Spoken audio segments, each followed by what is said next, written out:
One पुत्र बजरंगबली की माता अंजनी अपने पूर्व जन्म में इंद्रराज के महल में अप्सरा थी। उनका नाम पुंजिक स्थला था। उनका रूप बहुत आकर्षक और स्वभाव बहुत चंचल था। एक बार चंचलता के कारण उन्होंने तपस्या में लीन एक ऋषि के साथ अभद्र व्यवहार किया। तब ऋषि ने क्रोध में पुंजिक स्थला को श्राप दिया कि वो वानरी का रूप धारण कर लेगी। ऐसा श्राप सुनकर पुंजिक स्थला को आत्मग्लानि हुई और उसने ऋषि से क्षमा मांगकर श्राप को वापस लेने के लिए विनती की।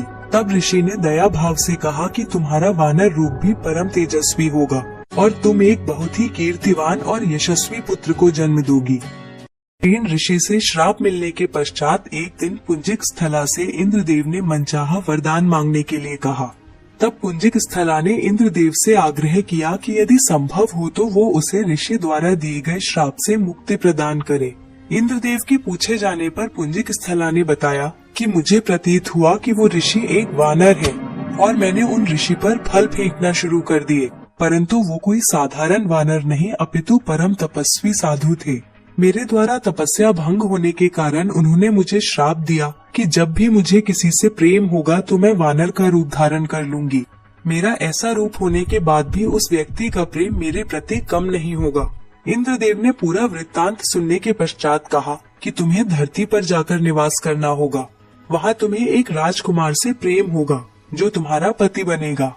विवाह के पश्चात तुम शिव के अवतार को जन्म दोगी और इसके पश्चात तुम्हें श्राप से मुक्ति मिल जाएगी। इंद्र के वचन सुनकर पुंजिक स्थला अंजनी के रूप में धरती पर निवास करने लगी। एक बार वन में उसने एक युवक को देखा जिसकी ओर वो आकर्षित हुई। जैसे ही उस युवक ने अंजनी को देखा, अंजनी का चेहरा वानर का हो गया। अंजनी ने उस युवक से अपना चेहरा छुपाया। जब युवक उसके पास आया तो अंजनी ने कहा, मैं बहुत बदसूरत हूँ। परंतु जब अंजनी ने उस युवक की ओर देखा तो वो भी वानर रूप में ही था।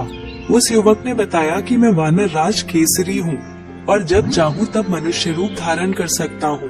दोनों को एक दूसरे से प्रेम हुआ और वे विवाह के बंधन में बंध गए। कुछ समय पश्चात जब दोनों संतान सुख से वंचित रहे तब अंजनी मातंग ऋषि के पास पहुंची और अपनी पीड़ा बताई। तब मातंग ऋषि ने उन्हें नारायण पर्वत पर स्थित स्वामी तीर्थ जाकर 12 वर्ष तक उपवास करके तप करने के लिए कहा।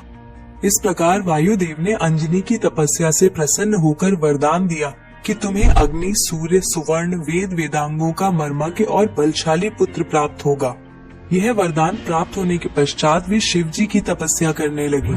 तब शिव जी ने प्रसन्न होकर उन्हें वरदान मांगने के लिए कहा और फिर अंजनी ने ऋषि द्वारा मिले श्राप के विषय में बताते हुए कहा कि इस श्राप से मुक्त होने के लिए मुझे शिव के अवतार को जन्म देना है। इसलिए हे महादेव, कृपया आप बाल रूप में मेरे गर्भ से जन्म ले। शिव जी ने अंजनी को आशीर्वाद दिया और उनके गर्भ से बजरंगबली के रूप में जन्म लिया। अंजनी पुत्र होने के कारण हनुमान जी को आंजनेय भी कहा जाता है। और दोस्तों, यहाँ पर समाप्त करते हैं हम आज की कड़ी। आशा करती हूँ आपको यह जानकारी पसंद आई। अपने लाइक्स, कमेंट्स और शेयर से अपनी राय हम तक जरूर पहुँचाएं। नमस्कार।